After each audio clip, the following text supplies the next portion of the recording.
How is everyone? Oh, hi, Rita. Good, thanks. Hey, yeah. Terry, it's nice to see you're not sideways this time. Yeah, I wish I could tell you it's because I knew exactly what to do to fix it, but of course that's not the right answer. It's simply that it magically fixed itself. So Oh my goodness, that's funny. But you know what? You never know how you're gonna come about because apparently, like what I see here is not what you might be seeing, right? So I've had people say they could only see this part of me or only this part of me. So it's hard, right? Trying to. yes, I had a judge tell me earlier this week saying, "Mr. Hall, we can only see the top of your head." So, How very judgy of him. yeah, well. All right, Joyce has just joined. Hello. So I think let's have a look. I think we have everyone, Jody. Yep, and then Joyce. Hey, Joyce. Hi. Hey. And Stan said he is not going to make it, at least at the start. He may join us. He got caught up with a project or something, and he may join us, en route. So you get me. Yay. To chair the meeting. And so I will call us to order since everyone is here at 6:33. Rita, as is tradition, would you do the roll call? And can't hear you. Commissioner Hall. Here. Commissioner Mir. Here. Commissioner Bottenberg. Here. Commissioner Nishioka. Here. Commissioner Ellis.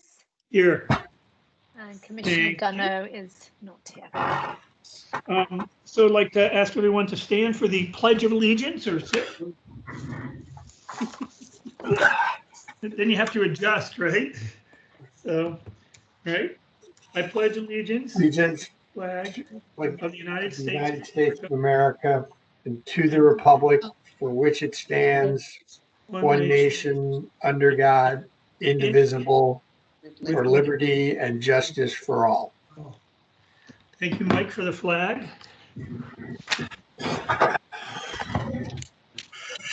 So would anyone like to move to approve the agenda that was sent out about a week or so ago?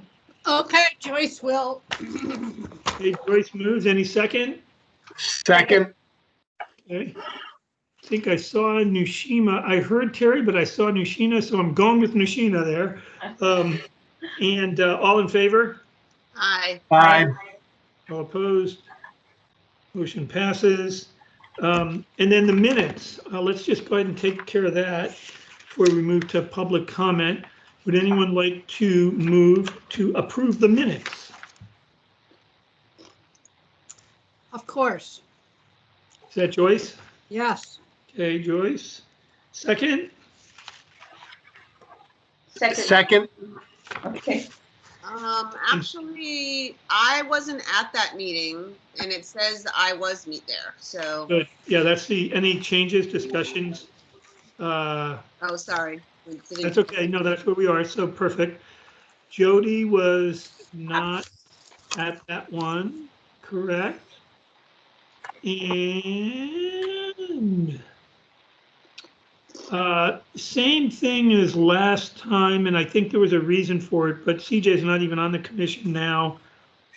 To be clear, we probably ought to say, well, you got, Mike, I don't know what the what the protocol is. Should we put him under absent, or should we just, he's not part of the commission anymore? He's not listed Yes. on the November 18th. This is Mike. I think we corrected that in this version of the minutes, so I don't think CJ is showing. Is that what you're seeing? You're right. Yeah, he's not there. He's not. Okay, and he shouldn't be, right? Because he wouldn't be considered an absent commissioner because he's not a commissioner. So, okay, so noted, we'll make the change on Jody's not being here. Any other comments on the minutes? Okay. All in favor of accepting them with that change that Jody mentioned? Aye. Opposed? No opposed. Meeting's passed. Meeting minutes passed. Thank you. Public comment. Anyone in the queue, Mike? I do not see anybody in the queue this evening. Okay. So public comment will continue moving. And we're going to jump right into new business. First one up is Rita with a Human Services staff update. All right. Hello, everyone. Okay. So I thought it would be great to bring everyone up to speed on the teen mental health grants. As you recall, at the beginning of the year, as a commission, you had decided to fund 3 organizations. That was Crisis Connections for their programming, IAWW, and also Cross Path Counseling. So for CrossPath, quarter 2 was slow due to COVID. They were going to try and get a counselor at the beginning of April, but because of COVID, the counselor came in at the end of April, and they've had a very slow start, and they've had lower service units than anticipated, and also this is just sort of speaking to them and other providers. There seems to be a part of a behavioral health kind of trend across the region where they've had significant decline in referrals since the start of COVID, but it is now coming up. Schools were also a major source of referral for CrossPath and other agencies, and with them going online, this has obviously impacted the number of referrals they've been having. I know that CrossPath also offers a free assessment and referral service to any family and any youth in the community that needs help. So we're making sure to market that very heavily. We've been putting that out all online, and then we had a newsletter that came out a while back, and there was a whole CrossPath article there. So we're really trying to work with them to make sure we get that messaging out for the counsellor for CrossPath. IAWW, they have met all their goals. As you recall, they committed to weekly support and mentoring groups, monthly parent support groups, and quarterly community meetings. And they so far have met and exceeded their service units and residents served. So Crisis Connections, they were the 3rd agency that we had funded, and they are around over 30,000. And they had committed to classroom suicide trainings, outreach efforts, and community trainings. And they have unfortunately reached out to us and said that they are not going to carry on with working on this grant. They basically didn't have any service units. They did not serve any residents. We can say it's because of COVID, but I will tell you that as staff for Crisis Connections, they were completely unprepared. When I worked with them to try and help them get into the community, they didn't even have a copy of the application. And just didn't have an appreciation for Sammamish and the fact that we have 2 school districts. So that's really very sad. We really tried on our end to try and help them succeed. But they have come back to us and said, and we didn't pay them either because they didn't, achieve any of their service units. So they're not going to be making any more efforts in Sammamish on that grant.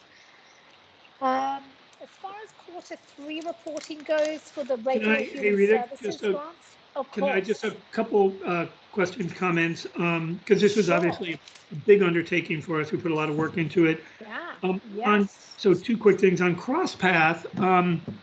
On some level, I can see where the kids aren't in school. There's not that connection, and maybe the referrals aren't coming. On the other hand, who doesn't feel like as a community we don't have more strain now than we did before? And that's right on the shoulders of our youth. Right.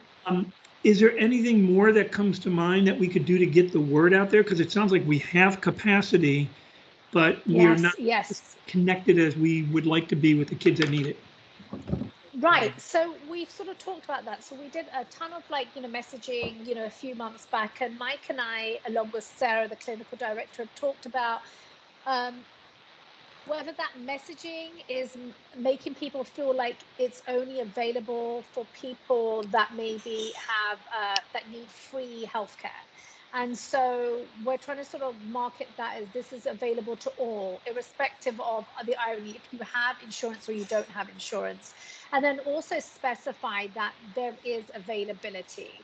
And so really kind of push that out. So we're trying again, we've spoken to communications, and we're really trying to, we really obviously want to make a success of this. We really want that counselor to land on their feet, because we're also, funding the next go round as well.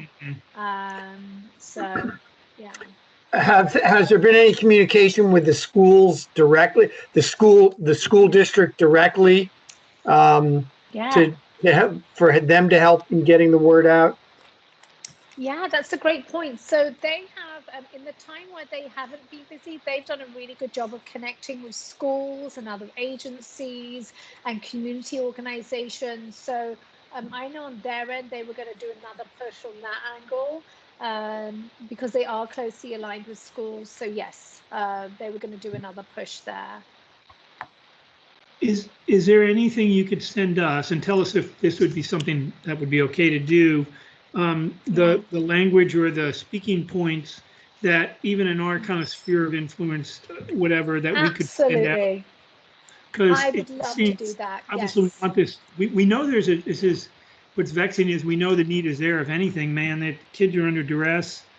We probably are all either have experiences of that, or we know of kids that are through it.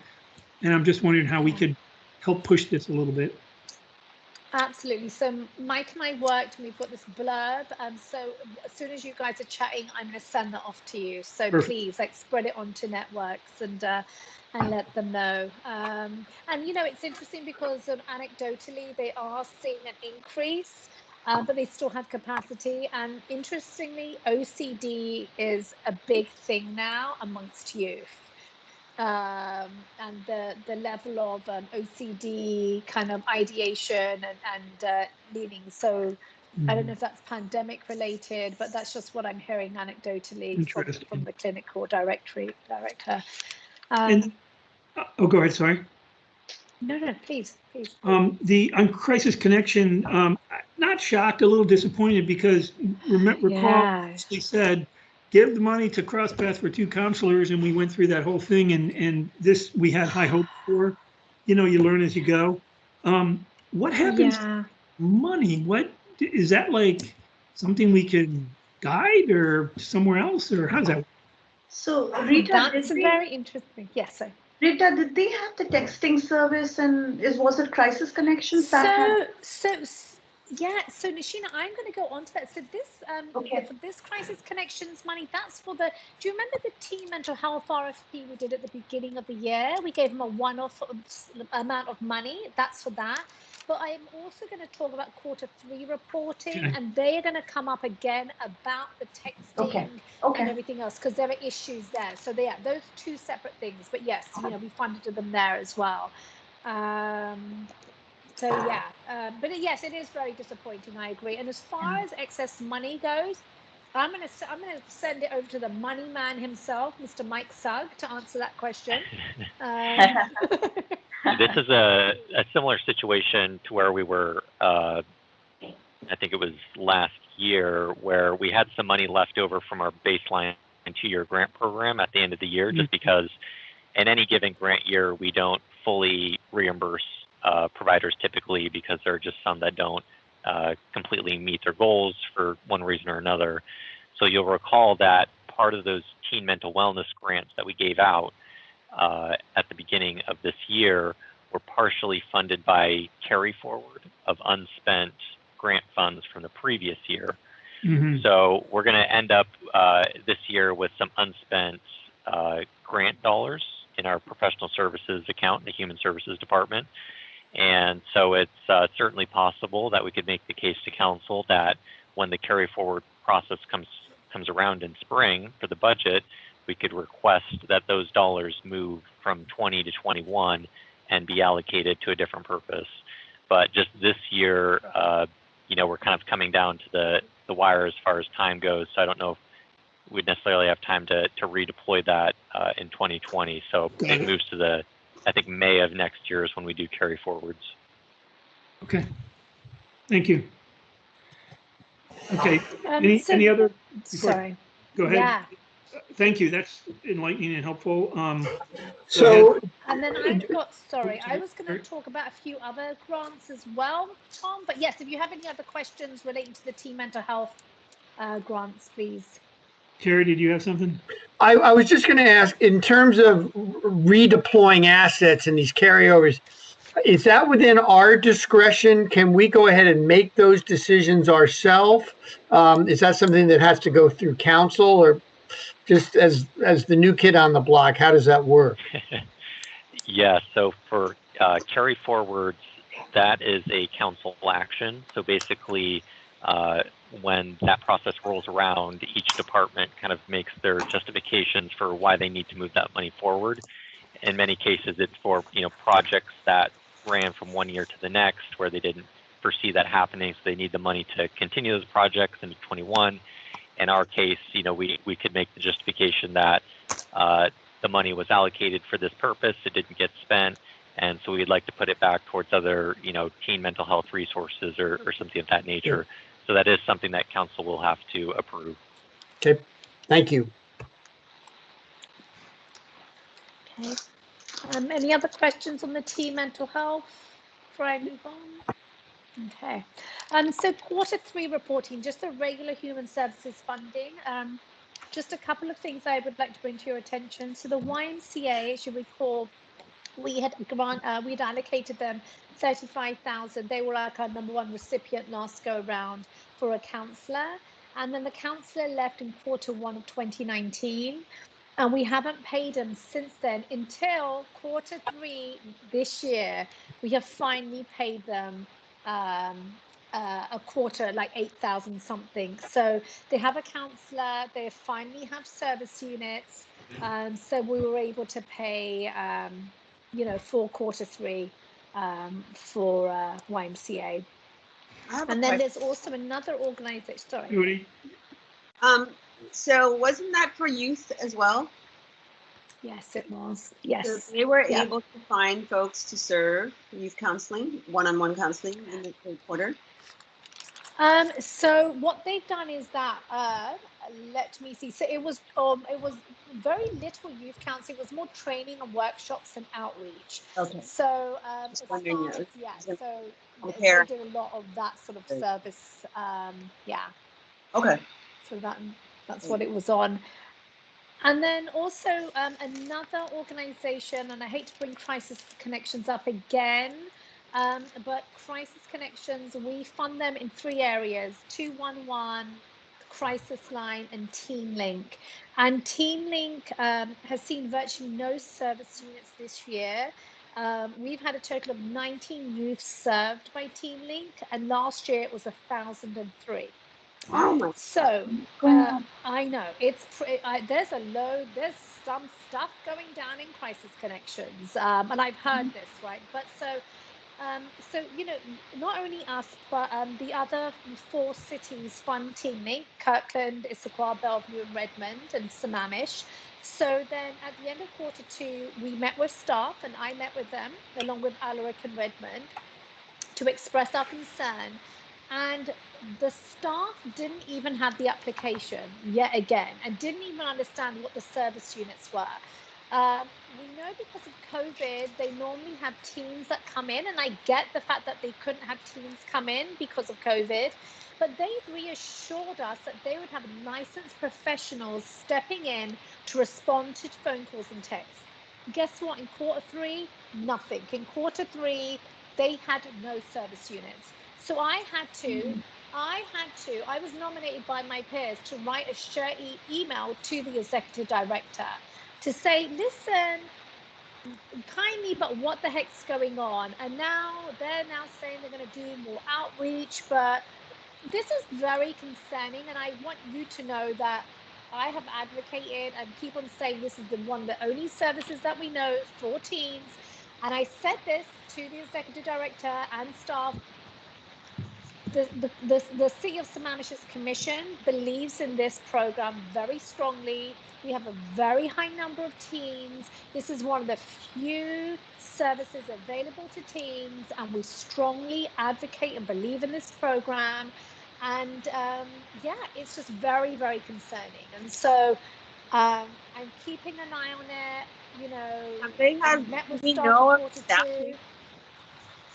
Their executive director changed. I hear off the record there was just a load of stuff going down there, but it's very concerning to me because not only with TeamLink, but with the City of Sammamish grant, there's like no one that seems to be wanting to take ownership, which is so concerning to me. Again, this is like, you know, like last year they had served 1,003 kids at this point, and I get that COVID would have impacted them, but for them to not be able to morph their service model and for them to reassure that we will have, like, you know, professionals coming in and responding to phone, and they're not doing that. Obviously, When we're was going the to withhold ED? funding. Sorry. When was the ED change? You know what? Let me see, because I believe it was Ali Franken that was the one before this, a couple of months back. But So just a couple months back. yeah, What are you hearing is going on? yeah. Is it turnover? Yeah. Well, yeah. So I will. So the executive director actually didn't even respond back to me. She gave it to. Okay, his name's the Senior Director of Clinical Operations, and he is saying that programmatically TeamLink is underfunded and understaffed, that COVID's impacted them, they've had a leadership component, that, you know, they've had turnover, and what they're trying to do to rectify this is designate 1 day a week to increase outreach efforts to schools and to youth service providers, mailing to targeted demographic, contacting school districts directly, and then trying to understand that blockage between schools and the district, and then trying to carry on and trying to continue meeting on outcome measurements every 2 weeks until the end of the year to track progress. And they're also seeking additional funding to replace an outreach specialist. But that aside, it's really, it's just not okay, because if you look at their crisis line, it's going gangbusters.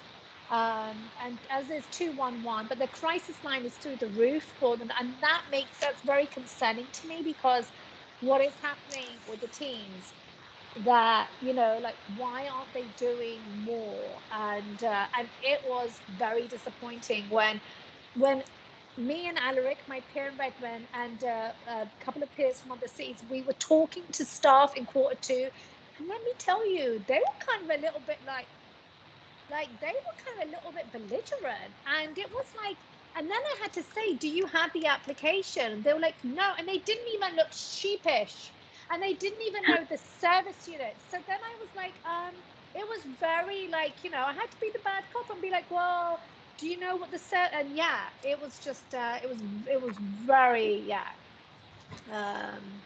So is there any I hope hear of you. salvaging, or are they just their organization drifting and not finding their way, and we just need to kind of move on or try and, you know, Well, find the way another? I see it, yeah, the way I see it, they're the only organization that kind of provides that texting, phone, you know, team Right. support and peer. And I know, Nishina, that, you know, you had reviewed that, and that was one of the things that had really resonated Yeah, with you and Stan. And like, in fact, Stan and I felt that in COVID times, like that type of service would be specially useful. Right. So, Right. yes, so the fact that yes. they are not meeting their service units, and COVID is a reason, like that doesn't resonate with me, No. because you would assume that, you know, the more online services, you know, if you already have experience in providing online services, that you should be able to meet your service units, right? Because Yeah, that's your yeah, model. yeah. When you tell them, okay, you did 1,000 people last year and now only 4 or whatever, is there an answer to that? Well, so it's interesting because I mean, should I forward you the email that I sent the executive director? Like, it was kind of like, so it was all specified and like really put out there. And it was in an absolute examples as well. Okay, so I had written, okay. I had said, and this is straight to the executive director, upon review of Team Link's second quarter service unit, city staff met with your staff to better understand the reasons for the extremely low service units and residence numbers, while also recognizing that pandemic has an impact. The staff we met did not understand what the contract with the cities required and did not have the grant application or scope of work, which clearly defined the deliverables. Team Link is contractually obliged to provide. And then we've also sent them a copy of the application along with scope of work. We've received third quarter and we're still concerned about low numbers. And, you know, and then I wrote, our human services commissions are very committed to Team Link, especially as this is the only program we fund that allows teams to call or text their peers for help. We really want to see this program succeed. Any thoughts and guidance would be very much appreciated. We'll get the word out. So yes, so they are hearing this loud and clear. And then it's signed by me, and I had all my peers sign as well. And the fact that the executive director didn't even respond back and just bumped it out, which, you know, I don't know. So Very odd. yeah, it's shocking. And if you look at their crisis line, like, you know, Crisis Connections, if you look at their numbers, they are very high compared to the last go round, which, as you say, Nishina, you know, that's what we kind of expect with the pandemic. So, you know, you would think that if they had those people, you know, picking up. So yeah, We just abandoned it's sad because the textbook. yes, because, like, you know, it's funny because last year in Crisis Line they said 818 individuals. This year it's 1,876 so far. I mean, not including quarter four.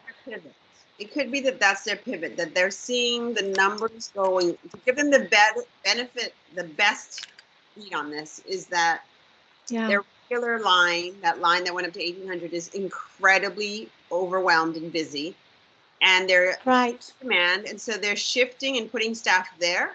Yeah. And they don't have time for outreach, additional outreach, because they're getting tons of calls and they can barely keep up with that. And so maybe they're shifting staff there. Maybe they're understaffed in general. Yeah. And so they're just not paying attention to they're paying attention to the ones that are like the low hanging fruit, the people who are calling them. Yeah. And so maybe the youth aren't calling as much, and we need more outreach, but they just are like, we can barely just stop, you know, deal with answering the phone. Yeah. Well, I just don't understand how they only had one person in quarter two and 5 people in quarter three. Like, again, like, you know, are the teams calling the crisis line? I don't know. Like, you know, or like my sense is that it was the text line, and that, you know, and that's what they were trying to. So I'm not going to let this go. Like, you know, this for me is like personally like very important, because I know it's for a commission. That's very important to you guys as well. So I will keep on top of that and circle back with you on that. Well, thank you. That is it. And be very blunt and just say, like, can you just tell us what's going on here? Because your numbers are really high on this side, and are you? Yeah, it looks like you're not even tending to the other one, or are you out of business there because you got too much other stuff? And, you know, blah blah blah. Like, what is COVID demanding you, and why are you focusing on that and not on this? Maybe there's good reason or whatever. Anyway, I mean, you can ask them explicitly what Jody was suggesting, that are they shifting staff to, you know, answering the crisis call line, you know, is that their model? Okay. Because that could be taking away, you know. And I wonder if they have demographics of the people on the crisis line, because if we do see that youth are calling, then we should just focus on that. Or this is crazy, but if they're saying, if they would be honest and they really are finding that they're overwhelmed in one place, so they've dropped a program that we also think is important. Question is, look, we're all trying to navigate our way here. What would it take to get that program up and running again? And they may say, like you mentioned, we don't have resources, whatever. It's crazy, but should we try and find some money for them, considering there's the other program that failed or didn't, like it, rather than hide from what's happening, we're trying to help teens here, right? And if they need more money to kickstart the texting program, that would be an interesting discussion. That Like would be a discussion, but I hesitate on being the funder telling them how to do their program. I would rather just the first step would be to find out from them, because it potentially could be like, we are doing outreach and the teens just are calling a phone line. Yeah. No, I totally agree there, for sure. And that's where the need is. So that's what we're focusing on. So I would like to give them a chance. What bothers me is like their non-responsiveness. Yeah. Yes. He doesn't respond. I mean, again, they could be just super overwhelmed, but still, a funder calls with concerns. And it was 5, and it was me representing 5 funders, right? Yeah. It was 5 cities, and it wasn't just me like on my own. So I want to just get more information before I don't want to direct them on how they should do their programming. They should be the ones who know more than us. I mean, they're on the ground. For sure. Still. I do wonder whether teens are also calling the helpline more because they are at home now. Like when you're in school or you're with your friends, you're more likely to text, right? Yep. But when you are at home, you don't have too much going on. You could call. So I don't know whether being at home has made that difference. Mm-hmm. Yeah. For sure. No, because if you're in class or if you are with your friends, you're more likely to text. This is an area that I feel like is so important to us because we're so concerned about youth. And it's just surprising all the way around, not just with this program, but the numbers have been down on what we talked about early in the meeting. So this is where I think would be a nice learning experience for us to have youth providers come in and do some reflection with us and learning about what it's been like for them this past year and hear what they're experiencing and what their expertise, share their expertise about what's going on and what they're seeing. I think that's great. I mean, there's almost a reset needed, in terms of what have you guys seen? What is the true need out there? We know it's not lower by definition, it's higher just based on everything we understand. And if we are needing to think about that differently than we have, that would be good learning, I think, for us. Okay. Yep. I'll keep you guys posted. Thank you for that. I've Cool. written all that down. Thank you. Yeah. Anything else, Rita, on third quarter? No, those are just those 2 stand. Oh, and then last thing, I beg your pardon. I am going to be, staff haven't spoken to City Council in a while. So we're going to be meeting and giving a report out on Tuesday. We're following up with many of the providers that we had funded in September. If you recall, council approved staff's recommendation of over $300,000 to various providers. So we reach out to providers to basically find out, asking them if they have any additional needs that are not being met because of COVID, and also what they anticipate down the pipeline in the next 6 months or so. So we're still hearing back from them. And so at the next meeting, I'll be able to wrap that all up and present that to you guys. But we're really trying to sort of touch base with the City Council and just give them an update as to what's going on. And that's it. All righty, thank you. Thank you, Rita. I think you get to do all the tough side of the job. It's not easy. Don't worry, I'm a mother of 3 teens. I can be tough, Sheena, trust me. Thank you and a leader among your peers for sure. So thank you for pushing on behalf of all of us and the teams. So the next section and the big thing to spend time on tonight, as we step into 2021, we wanted to have some dialogue about what goals might we put in front of ourselves. I'm also a big fan of saying what gaps are out there, like what are we missing? And along the way, maybe some sharing of what we do well in this last year and, sort of I wish we could have gotten to XYZ, which can also inform goals.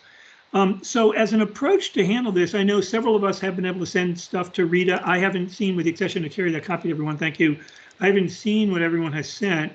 And the idea, if you guys are up for this approach, is just to create a dialogue among ourselves, knowing we're trying to get insights and understandings and thoughts out there, knowing that we'll have time to cobble it together into like a work plan of 2021, et cetera. So an approach was that maybe we go around, the group here and each commissioner just weigh in with what they would like to share.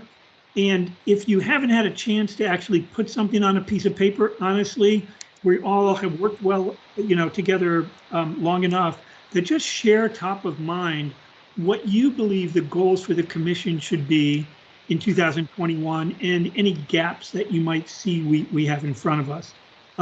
So to do that, what I was going to propose, and Mike, I don't know if you could find this quickly. I know we talked about it in the prep meeting, but I think it'd be worth looking at the charter for the commission, because when we did the work around white fragility and kind of characterizing why it made sense, I went back and read the charter again, and I'm like, darn, it's pretty broad, and it's worth reflecting on. And the other thing, before I even started, what I wanted to say was thank you again for the talk on white fragility. I know it's about 2 months old now, but I really feel like that was one of the high points in the year in terms of our ability to talk through that. So does this make sense? I'll pause here and say what I want to do is refresh what we're here to do, and then just each commissioner kind of share their thoughts, and then we can figure out what actions might come out of that. What are thoughts on this as an approach for tonight's discussion? Good. I'm good with it. Cool. You guys good? Okay. So if you look at this thing, and just to read down it, why are we here?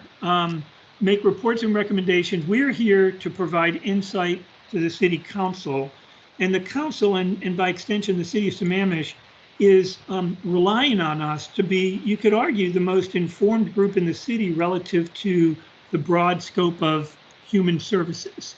And there really are 6 key components: development and assessment of human services in the city.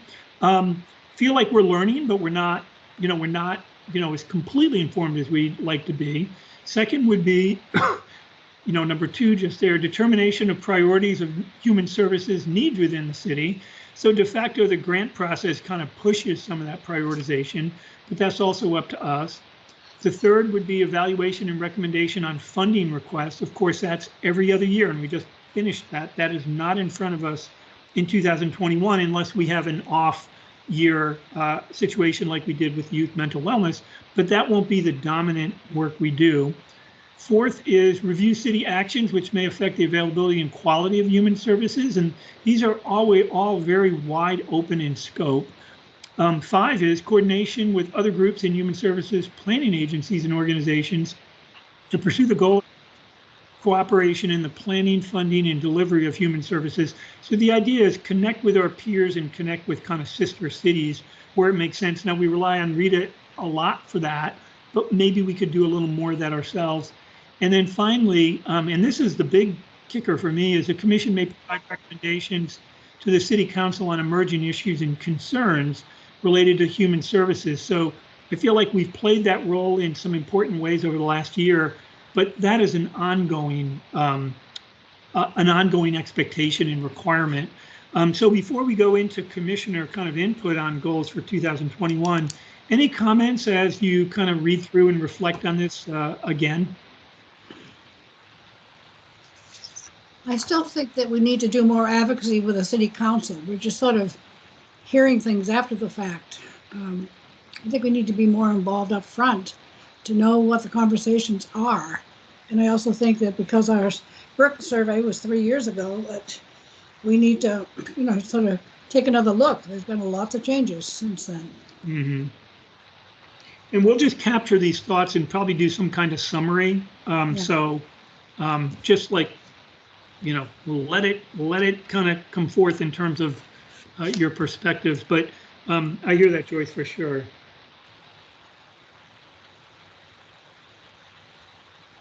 And what I heard there is Burke valid, or is what's changed? I mean, COVID aside, which is a big aside, things have certainly changed in our community. To me, I feel like we have to keep challenging ourselves on these emerging issues. When we did the needs assessment years ago, we knew mental wellness was important, and we had a sense youth was. But, God forbid we go through that whole thing that happened at Skyline, and that could have been any high school or any, God forbid, a middle school. But we realized we needed to go deeper in that area. I think there will be other things that we need to go deeper into. Any other comments on this charter? I want to build on what was said before, what Joyce said before around our relationship with the council. I think not just in an advocacy role, advocating for human services or more funding or greater investment. I think we need to build relationship with them. Mm-hmm. I don't feel connected to them. Mm-hmm. I don't know them. We get together those, one meeting when we present our recommendations. So I wrote this to Rita. I think that building relationship means, maybe suggesting that we have a couple of meetings together to get to know each other, to hear from them what their priorities are, where they are, for them to hear from us. Maybe it's even, I don't know if this is kosher or not, right or not, but maybe it's informally, like doing some socializing, like the holiday party or some, maybe when COVID's done, some kind of get together so that we can really build relationship, build trust, learn about each other, not as human beings, which I think will bring the foundation of greater trust, so that when we do make a recommendation, there isn't as much like questioning our motives or questioning, it's more like, oh yeah, we know you, we trust you, we appointed you, and we are really looking to you and trust you. But I don't always feel like that's the case. Mm-hmm. I feel like sometimes Pam Stewart has to make that argument to the rest of the council. Like, we did appoint them, and this is their job, is to tell us they're the experts, like reminding them. So I feel like if we can build relationship, that's a good piece. And then I go ahead. Go ahead, Jody. Well, I can stop there, and then I have another piece around COVID that I like to talk about, but I can stop there on that point if you want to add something, Ishina. What I wanted to add was, I completely agree with Jody that I also feel as though we don't have much of a relationship with the council. But what concerns me is that I don't know what their knowledge gaps are. So I was thinking that if we had a better sense of what are the things they would like to learn more about when it comes to human services, then maybe, we went through a year-long process of inviting providers to talk to the Human Services Commission. If we knew what their knowledge gaps were, we could maybe organize a panel of providers and other experts to come and talk to them, like maybe have a session with them where they can go a bit deeper into the issues that they feel that they don't know much about. So we'll be in a position to help them come along or get a better understanding of human services if we have a better understanding of what is the knowledge gap, right, within the council. Mm-hmm. Yeah, I like that too. I like that. Any other comments? The other thing that I wanted a couple of things that I have some reflection on, I think, and I'm doing this with my own organization as well, 2020 is such an incredibly unique year. And the stress and the turmoil and the trauma and everything that COVID and the racial inequity uprising has brought to our consciousness really brings out, I think that I think that typically those kinds of things bring out what the real issues are. It's not new issues. It just shines a light on things, right? So like in terms of COVID, communities of color, and I'm not talking about Sammamish right now, just as an example, communities of color are disproportionately impacted. And it just shines a light on the racial inequity issue because we're in this very high stress situation on our whole system. And so the weaknesses that are in our system are going to be, the light's going to be shined on them. And so I feel like for 2020, it's useful to do some reflection, and you already have this on there, but do some reflection on 2020 and and we can learn from our providers or the grantees in the areas, domestic violence, mental health, youth mental health, immigrant, refugee, all of those things. Have them reflect on their learnings on 2020 and share those with us, because I think there's just lots of lessons learned around, again, what are the big cracks in our system that opened up wider because of the incredible stress? And then how do people adapt? Because I do think there's a lot of adaptation and resilience that communities have shown, organizations and communities themselves. And we can learn from that, because this coming year, even 2021, is going to be unique. We've never been through a recovery from a pandemic before. Vaccine, everybody. And so this lessons around adapting and how do we adapt in high stress situations are lessons we can apply in the future in any, because we don't know, something else might happen. Might have a, God forbid, might have an earthquake or something else. And so I feel like that kind of reflection of this unique time is really important, because if we don't, the moment's going to leave us. Yeah. And then we will lose that opportunity. So I don't know. I just think that we can do some reflection, but we can learn from community folks about their learnings and ask them to share their learnings with us. Yep. Yeah.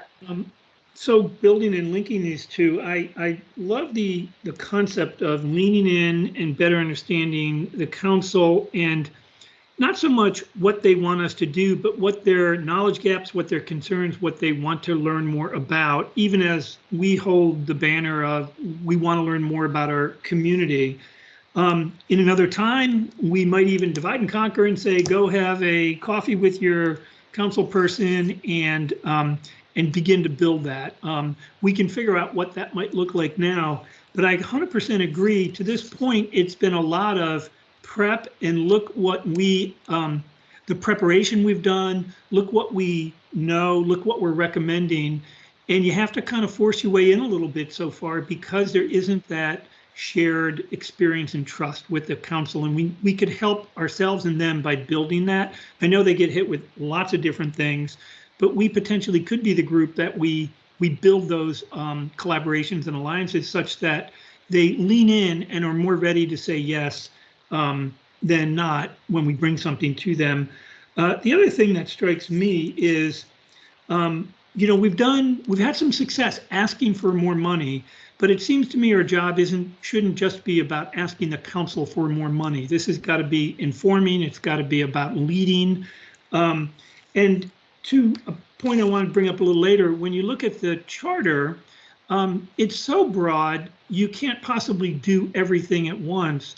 And in my own mind, I find myself wondering, as we move forward, I don't want 2021 just to be a learning year, just like 2019 was. 2019 was actually great with the panel discussions, but how do we turn that into some type of action that can impact our community?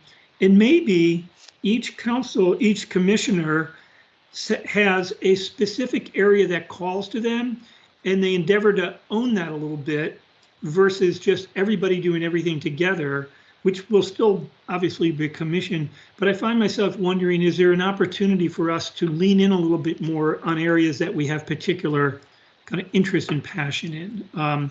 Don't know how that would work, but I just wanted to put that out to the group.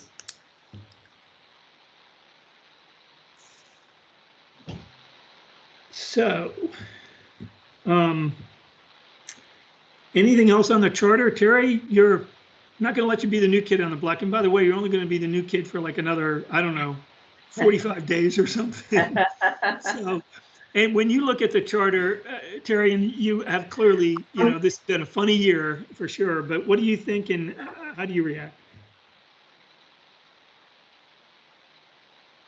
And one thought that I had was a couple thoughts. One was, Tom,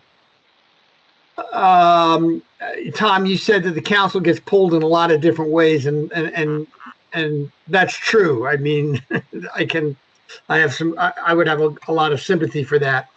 But one thought that I had was that we present our proposal to the council in September. We go through our process, and I think it's September.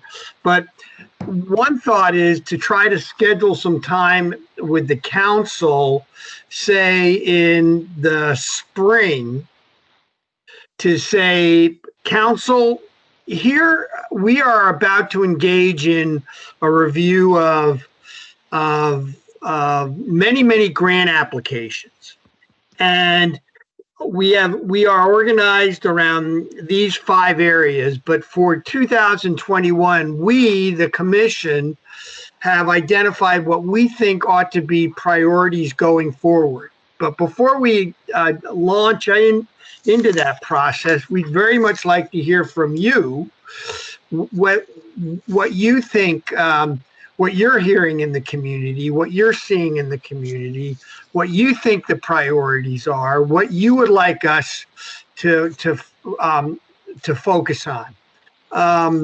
That might be one way of sort of building that relationship out. Well, I like that you bring something, you engage, and Tara, I know you know this, but so 2021, we don't do the grants, but we actually could still do that because 2022 will be a new grant biennium, is that the word? Right. But you could go to them and say, look, as 2021 winds down, if we go all the way to that end point, right, or maybe it's a midpoint or third quarter, here is what we're hearing and learning and thinking. Let's have some dialogue, right? And you take a little of the edge off if you can engage in the discussion without like asking for money every time, Right. Okay, cool. So the reason to put this up was, and I think we've accomplished this, just to reflect on how broad and the responsibility we have, but also how we can guide this. So I love what I've heard so far. Let's go then to back to actually seeing each other on the screen. So if we can get rid of this, thank you. And the thought here was, again, this is a dialogue. So what we could do is, and I know we probably touched on this a little bit already, but let's go around the circle and share either what we sent to Rita about our goals or gaps, or things you wish we could have got to this year. And we'll keep notes, and that can accrue up into an action plan as we move forward. Who would like to start? And I can tell you, I actually am finding that I'm missing teaching down at Seattle U, and really what I miss is calling on students. So cold calling, no. So I'm happy to kick it off. Thank you. So, Tom, I like the fact that you tried to revisit the charter, because that was my initial thought, that we revisit each of the priority areas to see like how we have articulated the key objectives in each of the priority areas. It would really be a good idea to revisit it, because it's been a while since the needs assessment was done. Yes. I do think like just going through the objectives in particular, I think would be very helpful. And in the area of cultural inclusion in particular, I feel that we really should have some clear parameters regarding including an equity lens into our strategy and grant making, because in light of the recent conversations we have, I do think like if we were to revisit each of the priority areas, and in particular cultural inclusion, we would have a very different perspective, given all the conversations we've had. Mm-hmm. So that's something I would like strongly recommend. So I really like that you kicked it off by like talking about the charter, because that was one of my thoughts, that we look at all the priority areas. Then on mental health, like I felt as though last year we just placed our bet mainly on individual counseling, on funding that to a very large extent. But it would just be good to know whether our hypothesis there was correct, that putting in a large chunk of the resources into individual counseling was the right approach. It seems it may have been based on what I heard about crisis connections today. But I was just thinking, like, is that we had a certain hypothesis, we decided to fund more individual counseling, but is again revisiting that based on any data we now have or what we are learning now, to see whether maybe a more multi-pronged approach would be more helpful, like, or whether the approach we agreed upon, whether that was indeed the right approach. So that's another point I had. And then on domestic violence, I feel like one of the challenges always in domestic violence is the lack of actual data or statistics. Like, you keep hearing about how COVID has put a special strain on families and family violence has increased. You hear about that, but again, I don't know what is the best source to learn about the trends in domestic violence in our community. Is it again to have a discussion with providers? But I feel as though that's an area, and I have a strong hypothesis that it has probably been heavily impacted as a result of COVID, but we don't have enough information in that area. So that's another one that I think we should look carefully at. So those were just some initial thoughts I had, and I really like Jodi's point about looking at how our providers have adapted to COVID, because that will provide some guidance on, if we were to run into any other issue, because tomorrow it may not be COVID, it could be some other crisis, but capturing those lessons, I think, is really important. Thank you, Nishina. That is right on. I mean, that's exactly what we're hoping, the kinds of comments to allow to come forth. So what we could do is hear from commissioners, and I know as things move along, the first to speak will probably take some of what others were going to say. Nishina very much just commented on what I wanted to comment about domestic violence in particular. But so one idea would be, if there are any clarifying questions for the commissioner on their comments, let's ask those, and then we can go to the next commissioner and just let things unfold. And for instance, Nishina, on your comments, I very much also think cultural inclusion is probably the one that's been maybe left behind, maybe that and domestic violence a little bit when we think about it. And some of that's COVID related, I believe. But I loved how you said, looking through an equity lens. Any thoughts on how we could actually create such a lens as we do our work? Some of it is just the dialogue we've been having. But when you think about that, and you don't have to have any, it's okay if we don't have those examples here now. But how could we create a lens of equity in our decisions? I mean, I think we can look at some of the best practices in the field. There are some, and I'm happy to bring some resources to the table, because in the foundation world, I mean, there are some foundations that are very, very focused on using more of an equity lens in their grant making. So the Annie Casey Foundation, and there are other funders, and who have done a lot of work around it, in fact. They have developed equity frameworks for grant making, and increasingly, because of Black Lives Matter and the recent happenings in the country, more and more funders are taking a more equity-centered lens. So if that's, I mean, I'm happy to pull together some resources so we could do, we could review some resources and have a discussion about it. Okay. So that could be one way to approach it.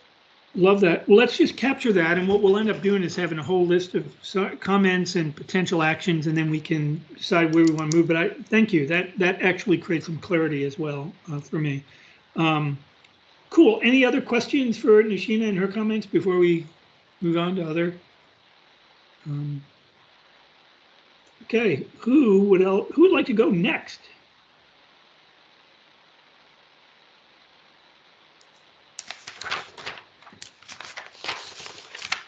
Okay, you're going to make me step in. No, I don't mind going next. Hold on. Good. Thank you, Terry. Go for it.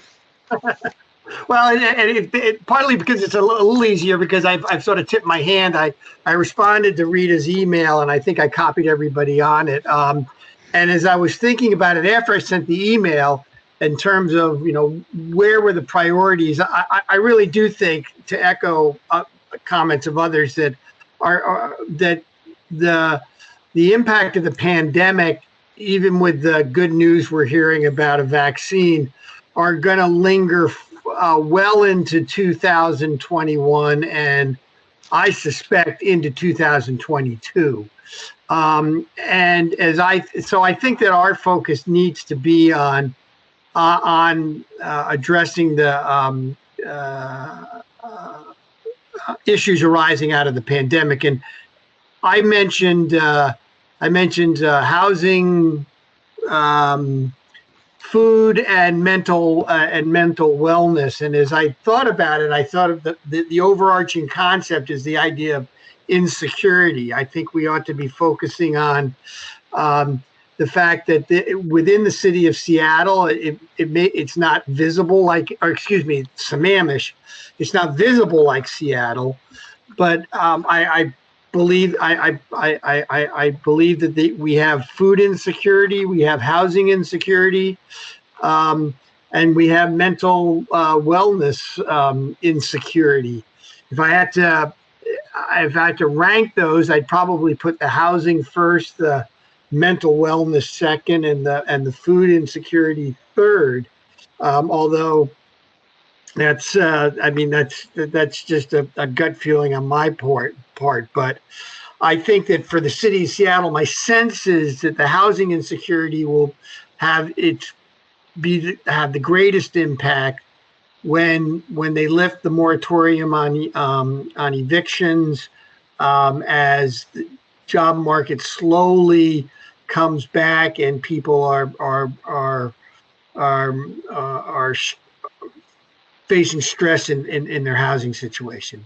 So that's where I see our priorities ought to be. Thank you. Questions for Terry or anything to build in?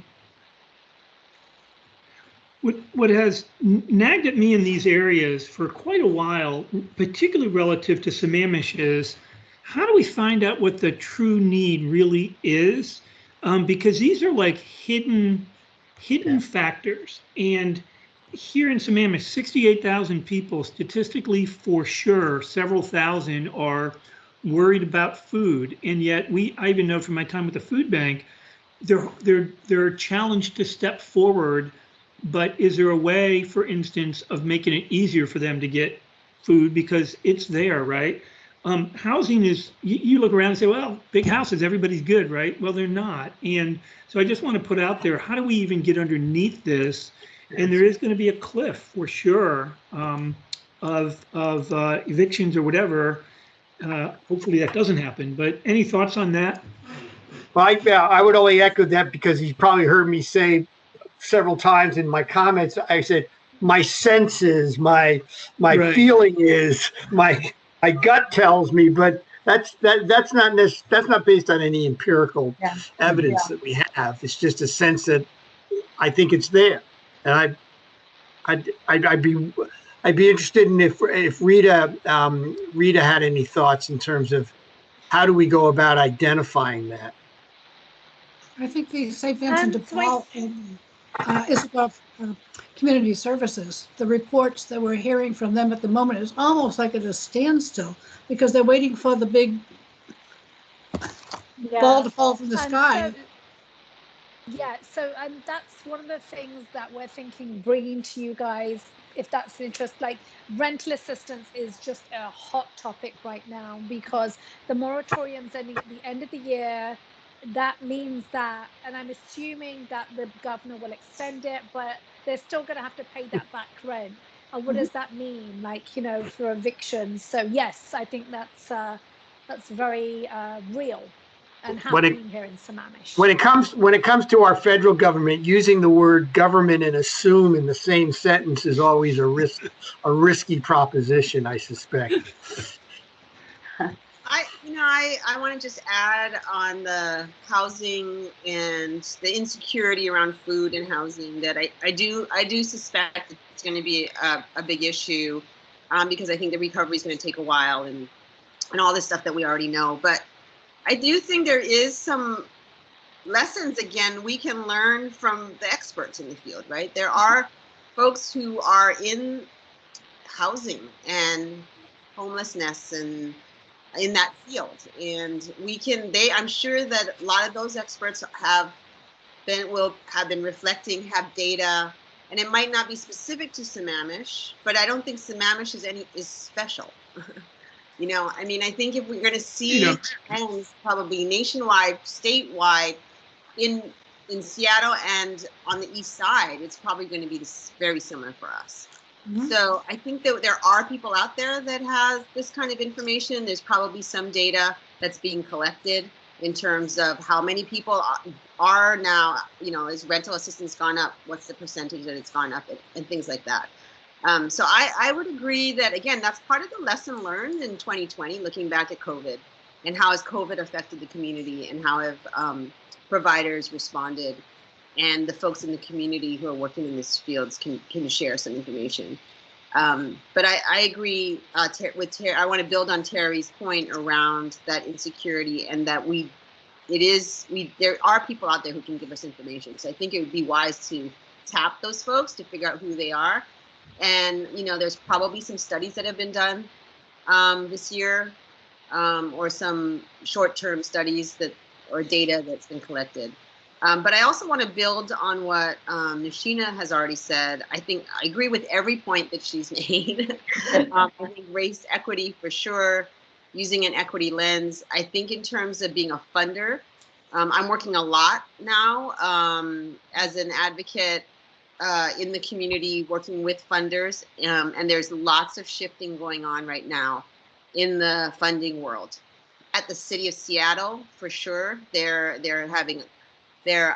earmarking funds for the Black and Indigenous communities specifically. So there's lots of movement going on, both in the private and the public sector, and there's lots of things to be learned. There's a big movement toward participatory grant making, which is, and there's all kinds of models and things that we can learn from. So it might be also similar, bringing in folks who are developing some of those models. And I'm sure Nashina could bring some resources, and I probably could find some too, where funders, including government funders, the city of Seattle and King County, are looking at ways to have the community give input. I mean, we're part of the community. Sammamish, the way our commission is, like, we're part of the community. They appoint us, we're part of the community, and then we're giving input. But even bigger than that, having a more broader community engagement process in determining how the money is given out. It might be interesting to learn what some of those models are, because, it's just like however many of us are making those decisions for the whole city. So, and exploring that idea of giving up and sharing some of that power. So that's one idea in terms of an equity lens as it applies to us as funders. So that's one thing that I think maybe we can explore, I think, in terms of using our equity lens. I mean, you all know where I stand on equity. It's a long-term journey, and education, it's going to be never ending for any of us. I mean, it just is. It's just too ingrained. And so there's always room to learn more, and I'm certainly up for that. The other piece I wanted to, shoot, I kind of lost it. But I agree in domestic violence, similarly with the insecurity and the points I made around insecurity and bringing in experts who can tell us how COVID has impacted and where folks are now. I think we can find that out with domestic violence similarly too, bringing folks in who, from King County, who have that information about King County and are listening about learning from national trends and are talking to folks around the country. So domestic violence, I think, is really underreported and is likely going up. I think similarly, issues around what immigrant and refugee families are experiencing during this time. I think there's stuff to be learned there, and definitely again about the mental health stuff, which I spoke to earlier. So I think in all of these areas, there's just a lot that we can tap into, lots of folks who can share information. And it's not just our grantees. I think those are important folks.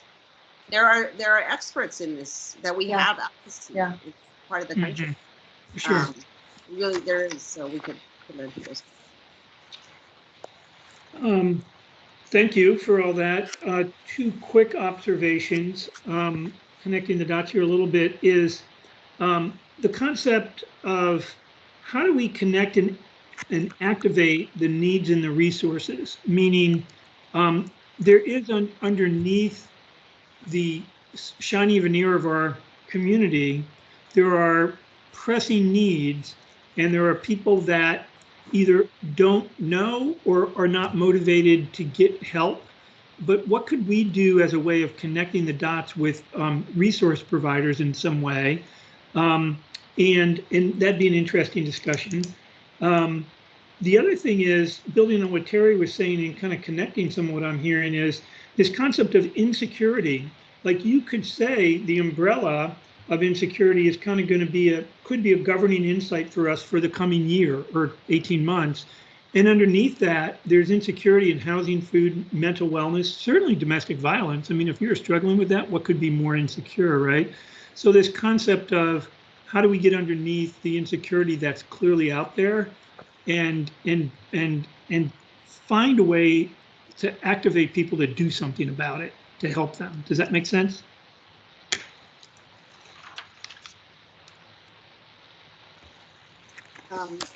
Yeah, I think that the theme of insecurity, for sure, particularly now during COVID, and this economic hole that it's put us in, is a big issue. And things in terms of how do we, I need help and would love more discussion around this idea of motivating people to get help, or how do we connect the dots for them? I don't know. I struggle with that. On the one hand, I want people to feel empowered and to have access to resources. But there's something that comes up for me, my little spidey hairs, when we talk about how do we motivate them. There's something like doesn't feel right that we want to tell them they're not doing the right thing. Yeah, and I would say thank you for that, because to me, motivation is probably not the right word. In fact, they have to be motivated to do anything about it. But underneath it, and I see this a lot through the food bank, where there are resources and there are people in need, and there's a gap of some sort. And what can we do to better understand that gap and thereby help people who are in need, but are either by their own choice, and if they don't want to, they don't want to, right? Or a lot of times it's simply lack of knowledge or a sense of, I don't understand how this works. And I just know that there are more resources than are being taken advantage of. And here we are in this unsettled time where there's real strain in our community. Maybe we can be a type of broker or gap or something. And it's not like necessarily just us, but somehow a communication. And I don't have the exact answer either, but I can tell you the food bank could help more people, and they're helping. And I can tell you people are hungry in our community. So what can be done about that? I mean, I feel as though we sometimes, like Tom, we get into a territory where I don't know how much we can do about sometimes the stigma that is attached to seeking help, right? I mean, that's just such a, like, at the foundation, we do a lot of work around changing cultural norms, and stigma is an area where like it takes years and years of work. Like then there is stigma attached to, especially in a community like ours. It's very hard to overcome that. Like so not to say that we can't try, but like I just feel as though that can often be a big barrier to why people don't try to access services. Right. And to me, and maybe this is part of the learning, I feel like if we can uncover that a little bit more, and maybe it's by talking to the experts and understanding, I don't think it's more money. I think it's connectivity in some way, and or it could be a program that could be activated more. Like I can tell you, for instance, a food bank would drive to people's houses to bring them food, as just one example. It's not a great example, but I feel like it would be helpful as the commission to uncover what are the barriers to our residents accessing resources we know are there. And the net result is if we can get even 10% of them, well, we've got a more secure community in some way. Does that make sense? I think that language around learning what the barriers are for them and increasing access. So not so much the language around putting it on them, that there is definitely the stigma piece, but what we can control is not them, their behavior. Right. So is lowering barriers and making it so it's accessible in a way that is culturally appropriate for whichever community. It doesn't have to be just communities of color. It can, poor white communities. So I think, I think there's probably research out there that we could learn from about why people don't access services and what are the barriers. And the threat is, so why are they not reaching out if they're experiencing domestic violence too, just as an example. And we won't solve it, but I would love to figure out a way to spend more time, because we all have different experiences that together, I think some insight could be brought. So I give a concrete example of it. I mean, because it's relevant to the conversation, and it's relevant to the stigma point I raised earlier. So, there is stigma attached to making use of any benefit programs. So, I was involved in an effort a while back where we tried to develop a benefits bank, and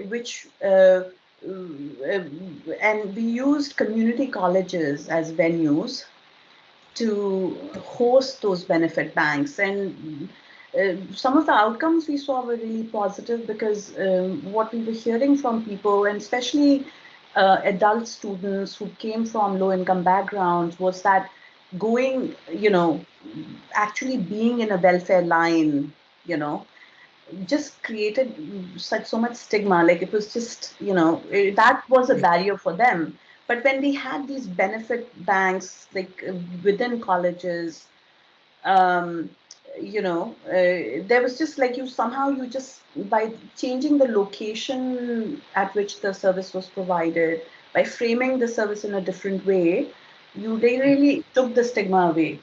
So there were benefit bank portals, there were counselors in colleges who, told or informed the adult students about like how they could avail the different benefits, and that just changed the model for accessing benefits. So that's just a concrete example I wanted to share. Thank you. Yeah, that's exactly it. And it's funny because Sammamish, or charges Sammamish, 68,000 people. And on one hand, there's extreme affluence.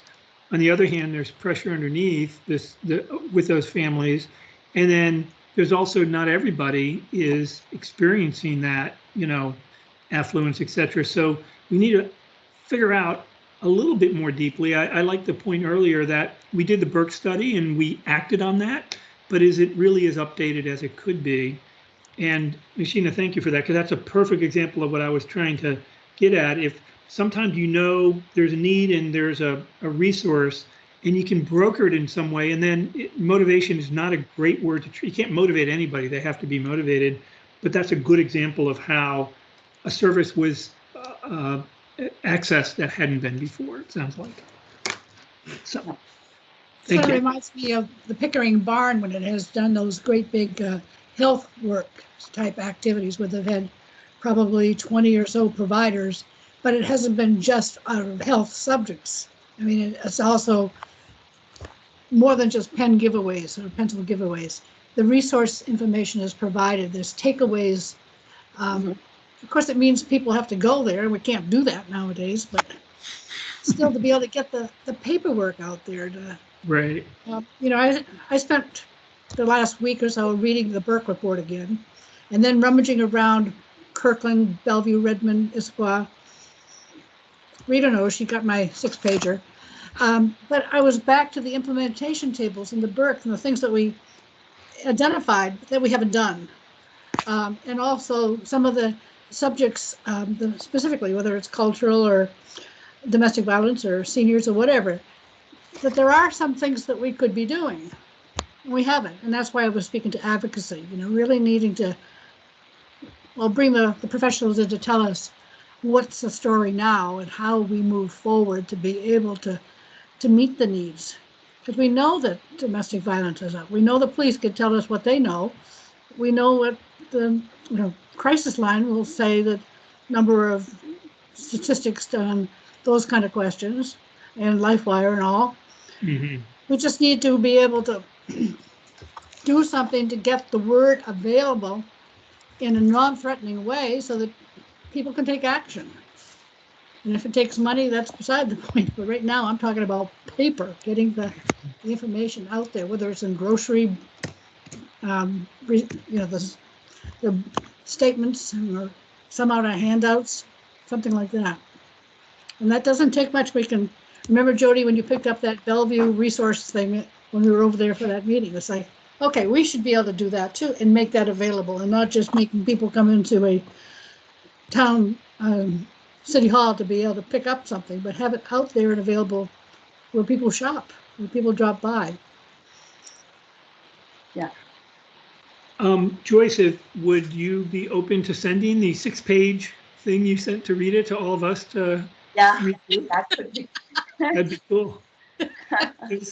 What I really like about what you're saying too is it's brass tacks. It's getting down to the kind of grassroots, and I do think our community is standing willing to try and help in some way. So even if it's a safe way, put something in a bag, if they do that anymore, I don't know. But there is a willingness to try and help in some way. But something's got to be done to make it happen, right? Mm-hmm.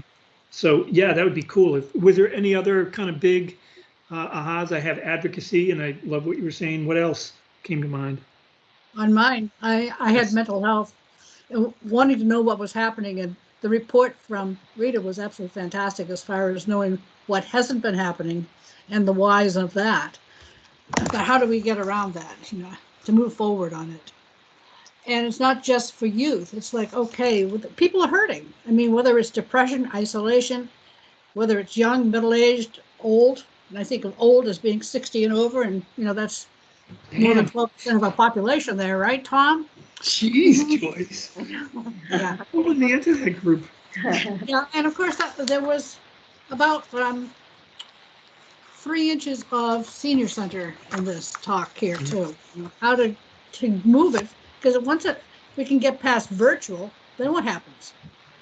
Where can we go? I mean, the Boys and Girls Club is daycare right now. Churches, City Hall, take over the city council chambers. Come on. We can't do a senior center unless, let's say, the town center moratoriums and all those studies things stop and we get progress. Don't start me on my... One of the things that I'm trying to do is, I think there's some positives that we can learn from and some best practices that might be happening around the country in communities like ours. Yes. I think new ways, creative new things. I almost wonder if, similar like how we did an RFP for the youth, the sort of special one, if we did an RFP that said we specifically want some creative new ideas that that are best practices that maybe have been done in other communities, but maybe trying something new. I don't know. To spur that sort of creative thinking. As you mentioned about Nishina saying, you know, reframing, doing these benefits that are reframed in a way that doesn't have the stigma. Like there might be lots of, and one of the things I wanted to say that I remembered I wanted to say was IWW has met all of their, around the youth mental health stuff. Mm-hmm. They're the ones that have really stood out. Yeah. I would love to hear from them. Yeah. What did they see? This is again a reflection. What did they learn? What did they do that really worked? And what are the things that maybe they tried didn't work so much? And why do they think they were so successful and met so many of their outcomes, whereas another group didn't? Mm-hmm. So looking at best practices and successful groups too, not just looking at yes. Yeah, thanks for bringing that up. I glossed over that. I wrote it down, and I'm not surprised because my experience with that group is they really get after it. But I love that. So they have succeeded, and Rita was saying they've actually surpassed goals. So what might that look like? I love the idea of best practices in the country. The key is going to be to frame the question: what are we trying to learn from, and what are we going after? But I love that idea. Cool. And then Joyce, I also heard loud and clear about seniors. The interesting thing about seniors is you can't find somebody who doesn't nod their head and say yes. And on some level, as COVID begins to subside, the issue is the seniors are in an at-risk group, so we're not sure when the in-person will happen. Mm-hmm. But I really want to figure out how we can find a place that is kind of known and sustainable and all that stuff. And I don't know the answer to that. Maybe the city has a property somewhere or something, you know? Time to meet with Parks Department who knows the facilities. Could be, but it could be on the list, right? Where can seniors, because right now we're holding things together and all of that, but yet there's so much more we could be doing. It's not the face-to-face and social isolation stuff that we're meeting at this time. Right. Which is a common theme too. Everyone's feeling like in their homes, right? But seniors, you know, you might be in your home with your teenagers and they're driving you crazy, but you are with them, right? As opposed to seniors in isolation and all that. Yeah. Okay, so you'll send that out. And any other comments, questions? I'm trying to look at what I sent, and we've talked about a bunch of them.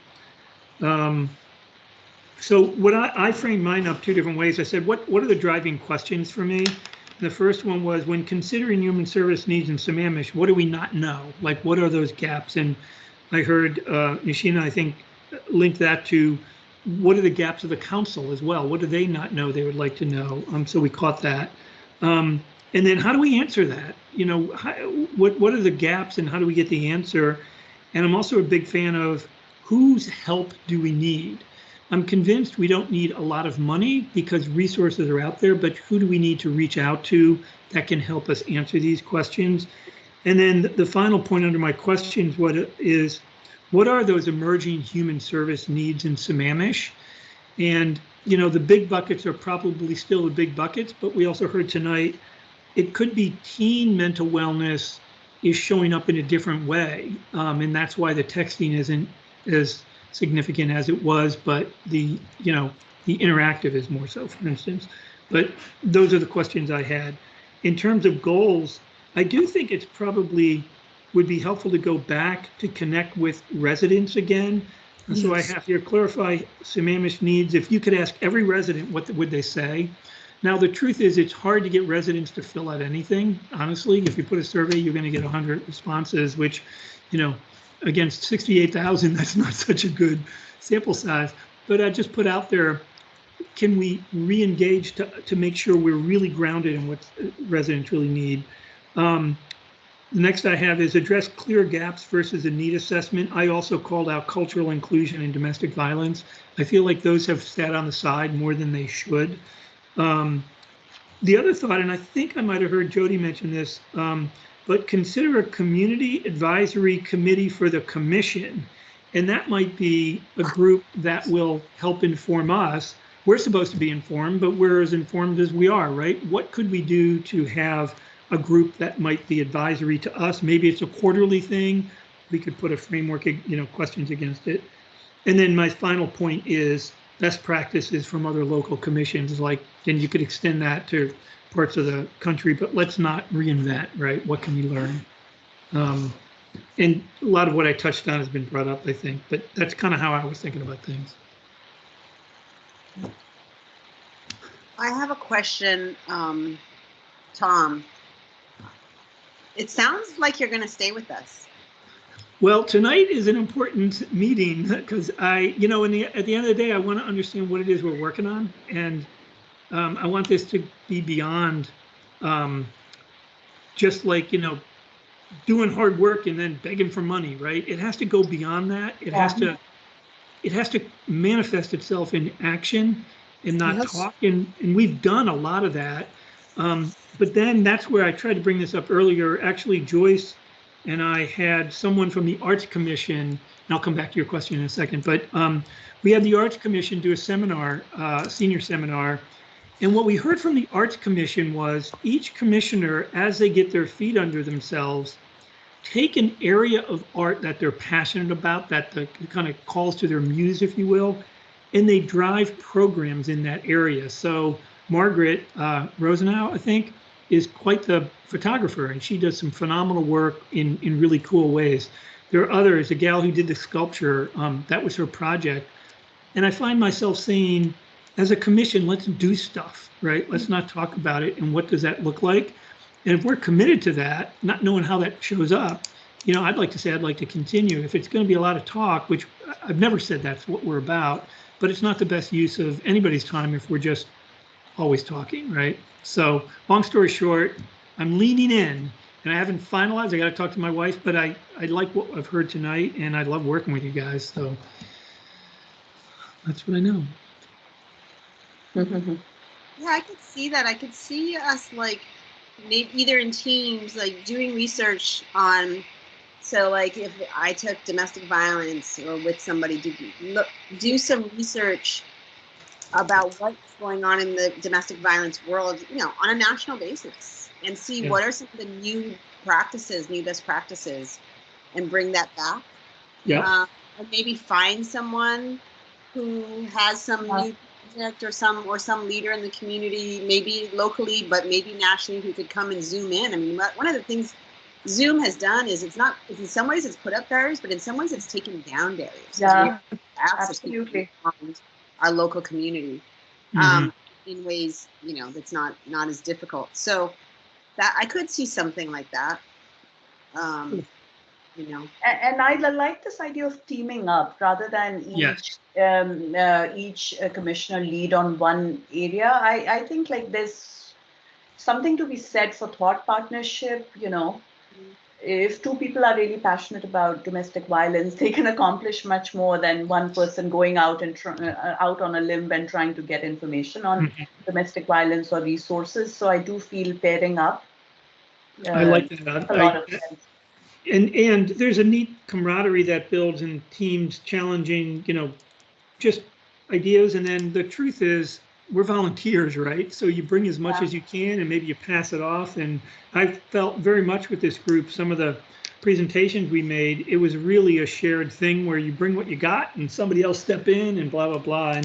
And the team's concept has worked quite well in the grants, I think. So, anyway, I'm leaning in. I just have to talk to my wife. And I'm trying to navigate changing a little bit on the food bank. The issue is not issue, but I've been the chair there for a long time, and I think I have someone stepping into the chair role, and I could just be a board member, and that might free up a little bit too. So anyway, so everything is now fully clear for the next year. Rita, I think you can probably take this from here. I'm sure you work through. I have a question. So I've loved hearing your thoughts. And so as far as areas go, we're going to try and populate a calendar, and in January bring it back to you guys. And obviously this is your calendar, and you have input and can tweak things around. But as far as I'm hearing, you want to have learnings, but not in the way that we had 2 years around. So, like, so for instance, like if you say domestic violence, this is an area that we want to explore. Would this mean that we get like a panel in, or like what would that look like, or do we discuss that the next? I'm just trying to sort of, because I want to make sure that it's innovative and creative, and it's what you guys want to, you know, it makes sense for you to hear this. So, Rita, can I propose something as a way forward? I think for planning purposes, it may not be the best approach. But I feel as though we really need to have that discussion about like really revisiting each of the priority areas and identifying the gaps before we jump into having any discussions with providers. And you know, because I feel as though one of the things that happened, even though at that point in our development as a commission, it did make sense to have those meetings with those providers, you know, but I feel now we should really revisit our key objectives and then like think about like who might be the right people to speak with, you know, rather than jumping into these are the groups we should talk to. We should really think about what is it that we want to revisit, or what are the gaps in the knowledge and information we have. And once we have identified those, then think about who might be the right groups to get input from. And then there should be that component of then what do we do that is actionable. So that's the third piece, that just having the conversations will not be sufficient. Like then we come back to the drawing board and you know, develop new objectives in each of those priority areas. So we start by, you know, revisiting the objectives and then end by like maybe setting new objectives or at least tweaking them and then developing some sort of an action plan. Yeah, I think we need a little more conversation about strategic ideas. Like, as I think about these areas that we've focused on, domestic violence, basic needs, all of that, it feels really siloed. And one of the things, you know, what Nishina said about, I'd like to apply the race equity lens across the board. Yeah. And themes that I've heard today was, that's one, race equity across the board. But also maybe a theme would be best practices in new ways that might be more suited for our specific demographic or community. I'm not really sure what that looks like, but you know, maybe it's so it's not just what are our providers doing here in Sammamish, but maybe there's a theme of let's look more broader about some new best practices that might be happening broader across the areas and get some new ideas. So that might be the strategy, right? So it might be best practice, new ideas, creative, out of the box thinking, and racial equity might be the two themes, but we're looking at it across. It's sort of like not just siloed, but what is the way of being? Yeah. We want our communities to thrive. And what are the sort of these key ways of being that would be thriving, or markers or strategies that we can apply across all four? So it's not the siloed thing. And then when we have that lens, whether maybe it's racial equity and maybe it's you know, best practices or new ideas or something, then that, like you said, Nishina, then that would bring different people than current providers, right? I love the insights around, you know, the more you work with what we've identified the needs as, and this was a bunch of people sitting in a room, you know, identifying and trying to cobble together, but they start to have connective tissue across them. So it has always felt a little stilted to say, now we're talking about mental wellness. Well, my goodness, seniors, you know, are struggling, domestic violence, you know, so what are those, are there new insights or ways of connecting this relative to the uniqueness of our community as well? And that could be the next thing. Like we have January, I feel like we have to be planful, and we don't want to, you know, we don't want to just say, oh, we'll do this down the road, but yet we also don't want to rush. I think another dialogue perhaps like this Whereas maybe, thinking out loud, we take the charter and each of us maybe put some scribbles on how we, the mandate or whatever it is, how we think we did there. That could be one thing. But then we can also type up these notes. Because Nishina, I heard, the flow I heard you talking about was identify a gap, do some learning about that gap, establish or reestablish objectives, and then what I call indicated actions, right? And that's where the action comes out. So that could be a cool thing, and then linking it to what Jody was saying. So, and then if we did that, now you got a plan you can be excited about, right? Because then you move from learning to action. It's not just learning. Yes, yes.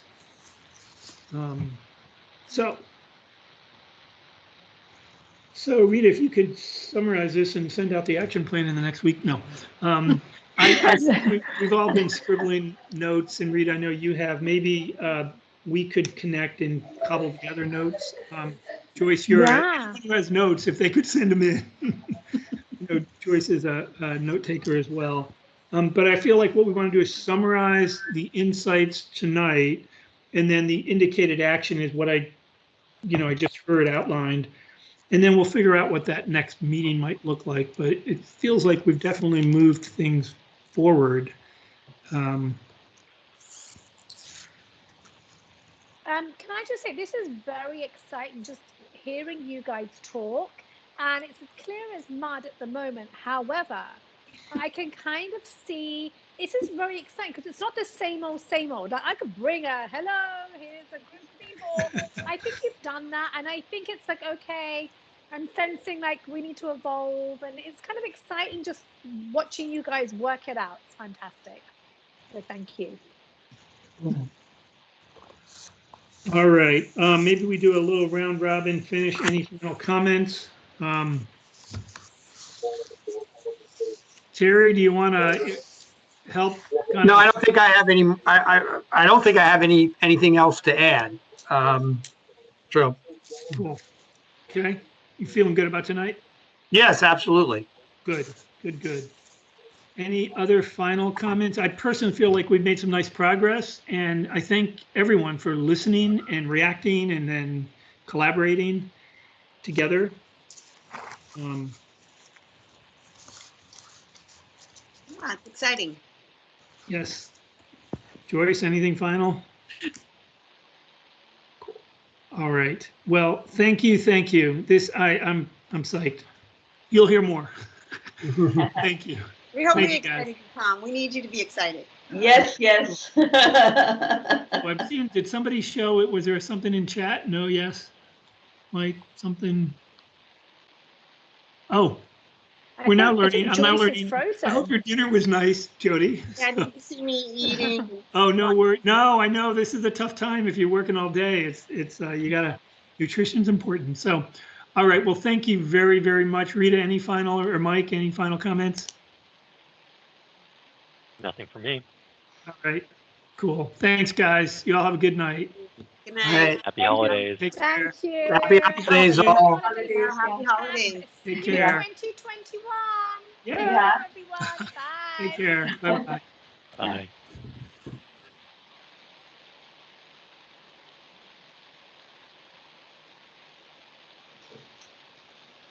Sheena.